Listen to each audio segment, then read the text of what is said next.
खरं सांगू का, आंब्याचं सीझन चालू झाल्यानंतर आठवड्यातून एकदा दोनदा तर हा माझ्या घरामध्ये पदार्थ बनवला जातो. तर हा कोणता पदार्थ आहे, काय आहे, त्यासाठी व्हिडिओ तुम्हाला शेवटपर्यंत बघावं लागेल. बघू शकता, बघताच तोंडाला पाणी सुटेल असा हा आंब्याचा पदार्थ बनवणार आहोत. त्यासाठी व्हिडिओ स्किप करू नका, व्हिडिओ शेवटपर्यंत नक्की बघा. इकडे बघू शकता, 1 वाटी रवा घेतला, 1 वाटी तूप घेतलं, साखर घेतली, ड्रायफ्रूट्स कट करून घेतलेले आहेत आणि इथं घेतलेला आहे आंब्याचा रस. वाटीभर आंब्याचा रस घेतलेला आहे. सगळं साहित्य तर आपण बघितलेलं आहे. लगेच आपण इकडं गॅस चालू करून घेतलेला आहे. इकडं आता आपण एका पातेल्यामध्ये 2 वाट्या पाणी मोजून घ्यायचं आहे. आता जेवढा रवा घेतला आहे ना, त्याच्या दुप्पट तिप्पट पाणी आपण इथं उकळण्यासाठी ठेवायचं आहे. आता ही खूप महत्त्वाची टीप आहे. ज्यावेळेस आपण प्रसादासाठी सुद्धा हा पदार्थ बनवतो ना, तर अशाच पद्धतीनं बनवायचा आहे. तर गॅसवरती कढई ठेवली, कढईमध्ये घातलं 2 चमचे तूप. आता तूप घातल्यानंतर लगेच आपण घेतलेला 1 वाटी रवा जो आहे, तो रवा या तुपामध्ये घालायचा आहे. तुपावरती फ्राय करायचा आहे, बघू शकता. तर ते कढईसुद्धा चांगली गरम झालेली आहे. आता घेतलेला रवा या सगळ्या तुपावरती फ्राय करून घ्यायचा आहे. एकदम मस्त असा, इथं मी मोठा रवा वापरलेला आहे. मोठ्या रव्यामुळं काय होतं, फटाफट पदार्थ पण तयार होतं आणि कमी क्वांटिटीमध्ये जास्त प्रमाणात हा पदार्थ तयार होतो. म्हणजे रवा आपण कमी घेतोय, पण यामध्ये बाकीचं साहित्य घातलं ना, तर हा पदार्थ 3 ते 4 जणांसाठी आरामात तयार होतो. तर एवढा आता जर तुम्हाला थोडासा रवा दिसत असेल तर पदार्थ बनवल्यानंतर मला सांगा तुम्ही किती पदार्थ बनवला आहे. तर रवा मस्त असा मीडियम हीटवरती एकदम खरपूस, एकदम लालसर होईपर्यंत तुपामध्ये भाजून घ्यायचा आहे. बघू शकता, रव्याचा कलर हळूहळू बदललेला आहे. रवा पूर्णपणे भाजून झालेला आहे. इकडे दुसऱ्या गॅसवरती आपण जे पाणी उकळण्यासाठी ठेवलं होतं, ते पाणीसुद्धा व्यवस्थित असं उकळलेलं आहे. तर आंब्याच्या सीझनमध्ये, दरवर्षी आंब्याच्या सीझनमध्ये हा पदार्थ मी आवर्जून बनवते. तर बघू शकता. आणि आठवड्यातून नाश्त्याला काय करायचं हे लक्षात येत नाही, तर आठवड्यातनं 2दा तरी हा पदार्थ आपण आपल्या घरामध्ये बनवला तर आंबाही खाल्ला जातो आणि हा पदार्थ बनवल्यानंतर आवडीनं सगळेजण खाणार याची 100% गॅरंटी देणार आहे. तर रवा चांगला भाजलेला आहे. उकळलेलं पाणी हळूहळू करून या रव्यामध्ये घातलेलं आहे. बघू शकता, उकळलेलं पाणी या रव्यामध्ये घालून लगेच यावरती झाकण ठेवून द्यायचं आहे. बघा, चांगला रवा भाजला ना, आपला पदार्थ चांगला तयार होतो. आता यामध्ये पाणी घातलेलं आहे. लगेच झाकण ठेवून द्यायचं आणि 5 मिनटं याची वाफ काढून घ्यायची. आता इथे आपण मस्त असा आमरसाचा शिरा बनवतोय. एकदम छान आणि भन्नाट अशी रेसिपी आहे. कुठेही जाऊ नका, व्हिडिओ स्किप करू नका. व्हिडिओ आवडला तर लाईक जरूर करा. तर आपण रव्यामध्ये पाणी घालून व्यवस्थित असा रवा शिजवून घेतलेला आहे. रवा चांगला फुललेला आहे, बघू शकता.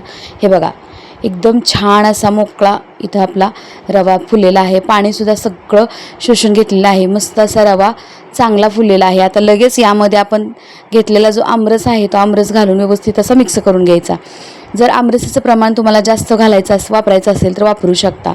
तर इकडे बघू शकता, मस्त असा रवा चांगला पाण्यामध्ये शिजवून फुलवून घेतला. पाण्याऐवजी दूध वापरलं तरीसुद्धा चालेल. आणि घेतलेला आमरस आणि चवीनुसार घेतलेली साखर या रव्यामध्ये मिक्स करून घ्यायची. तर ही जी पद्धत आहे ती माझी पद्धत आहे आमरसाचा शिरा बनवण्याची. तुम्हाला माहिती आहे का, आपण ज्यावेळेस कुठेतरी प्रसादासाठी शिरा घेऊन येत असतो किंवा कुठेही कोणताही कार्यक्रम असला किंवा लग्नामध्ये वगैरे सुद्धा पूर्वी शिरा बनवायची पद्धत असायची. आता अलीकडं नाही आहे ती पद्धत, बुडली. पण अशा पद्धतीनं आचारी लोक किंवा नाश्त्यासाठी सुद्धा अशा पद्धतीचा शिरा बनवतात आचारी लोक. त्यामुळे ही आचार्याच्या पद्धतीचा हा शिरा आहे. तर यामध्ये आमरस घालून आणि साखर घालून व्यवस्थित असं 5 मिनटं याची वाफ काढून घेतलेली आहे. बघू शकता, जसं जसं शिरा शिजेल जसं जसं साखर विरघळेल, त्याचं पाणी सुटलेलं होतं आणि त्याचं पाणी पूर्ण या रव्याने ऑब्झर्व करून घेतलेलं आहे. आणि काय होतं, एकदम आपला हा शिरा जो आहे तो मोकळा व्हायला चालू होतो. एकदम चिकट न होता एकदम भारी भन्नाट मोकळा होतो. जसं यातलं पाणी ऑब्झर्व केलं जातं, तसं हा रवा जो आहे, तो बनलेला शिरा जो आहे तो कढईला सोडायला लागतो. तर बघू शकता, हा शिरा आपला तयार झालेला आहे. यामध्ये मी आवडीनुसार ड्रायफ्रूट घालत आहे. एकदम फटाफट पाहुणे घरामध्ये आलेत किंवा प्रसादासाठी काहीतरी करायचं आहे. उन्हाळ्यामध्ये ना भरपूर असे कार्यक्रम होतात, लग्न असू दे किंवा छोटासा कुठलाही वाढदिवसाचा कार्यक्रम असू दे किंवा अचानक पाहुणे आलेत, गोडाचं काहीतरी करायचं आहे, त्यावेळेस तुम्ही अशा पद्धतीचा शिरा नक्की करून बघा. मँगो शिरा मस्त झालेला आहे, टेस्टी होतो. आणि हो, यामध्ये विलायची मी घातलेली नाही आहे. तुम्हाला आवडत असेल तर तुम्ही विलायचीसुद्धा घालू शकता. इथं आपला मस्त असा मँगोचा शिरा तयार झालेला आहे. यामध्ये आवडीनुसार ड्रायफ्रूट्स घातलेले आहेत, बघू शकता. गॅस बारीक असा चालू आहे, त्यामुळे बघू शकता एकदम शिरा हा आपला तयार झाला आणि कढई सोडायला लागलेला आहे. म्हणजे जसं जसं हा पदार्थ शिजतो ना शिरा, तर तसं कढई सोडायला लागते ना, तर एकदम मोकळा असा मस्त खिला शिरा तयार होतो. खूप छान असा शिरा तयार झालेला आहे. सगळे मिक्स केलेले ड्रायफ्रूट जे आपण वरून घातलेले आहेत ते ड्रायफ्रूट सगळे आपण या शिऱ्यामध्ये मिक्स करून घ्यायचे आहेत. बघू शकता खूप छान आणि सुगंधसुद्धा अगदी मस्त असं सुटलेला आहे. आत्ताच आपली अंगारकी चतुर्थी झालेला आहे. अंगारकी चतुर्थीच्या वेळेस मी गणपती बाप्पाच्या नैवेद्यासाठी अशा पद्धतीचा शिरा बनवलेला होता. खूप छान लागतो, खूप टेस्टी होतो. तर मंडळी बघू शकता एकदम 5 मिनटात तयार होणारा हा मँगो शिऱ्याची रेसिपी तुम्हाला कशी वाटली मला कमेंट करून नक्की सांगायचं आहे. तर एकदम मोकळा असा हा शिरा तयार झालेला आहे. लगेच आपण या शिऱ्याला एका बाउलमध्ये काढून घ्यायचं आहे आणि गरमागरम सर्व करायचं आहे. तुम्ही यामध्ये थोडंसं दूध टाकून सुद्धा खाऊ शकता. अगदी भन्नाट असा लागतो. यामध्ये मी विलायची घातलेली नाही. विलायची घालायची असेल तर नक्कीच घाला. आणि हो, तुम्हाला ही माझी शिऱ्याची रेसिपी कशी वाटली कमेंट करून नक्की सांगा.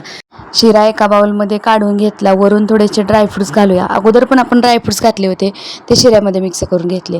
मस्त असा भन्नाट चवीचा इथं आपला मँगो शिरा तयार झालेला आहे.